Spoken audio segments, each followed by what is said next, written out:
For the examples of how U.S. doctor-patient communications is based on our individualism culture, some of the examples that I've wrote down is basically the doctor discussions that they have with the patients. They really put in a lot of considerations to what they say to to the patients, whether it's of knowledge or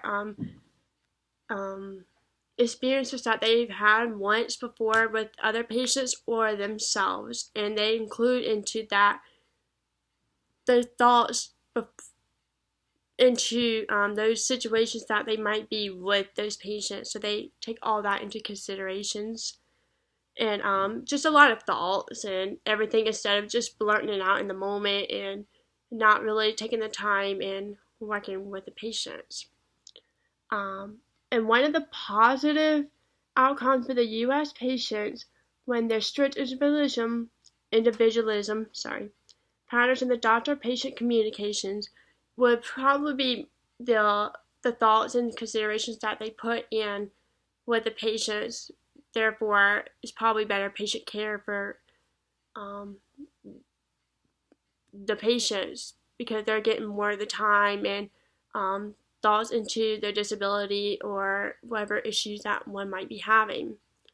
And then the negative outcome would be that's really tough, but one that I came up would be is like some doctors where they just want to think of just one particular way. They don't want to go into more options or ideas for the patient. They just want to stick with that one because they don't want to take the time to think of others if there's some that's out there like that, and not wanting to spend the time with the patients because that I know that's out there and has happened, and that's happened to me once before too.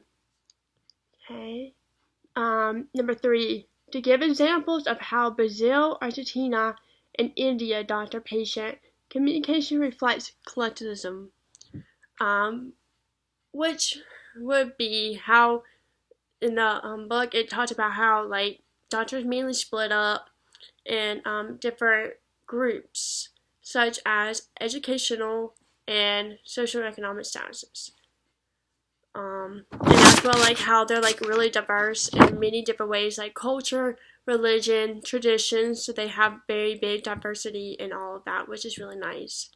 And number 4, the positive negative. The positive would be just knowing the differences that they have in the country, which is the diversity that they have, which would be knowing all about the culture and everything, because that's very important because one culture might want certain treatment while the other doesn't because they don't believe that in their culture or religion. So it's very important to know that. And the cons would be the separation of the different groups that they have, and just how like they may treat one certain group one way compared to the others because of the religion status that they have and what they believe in.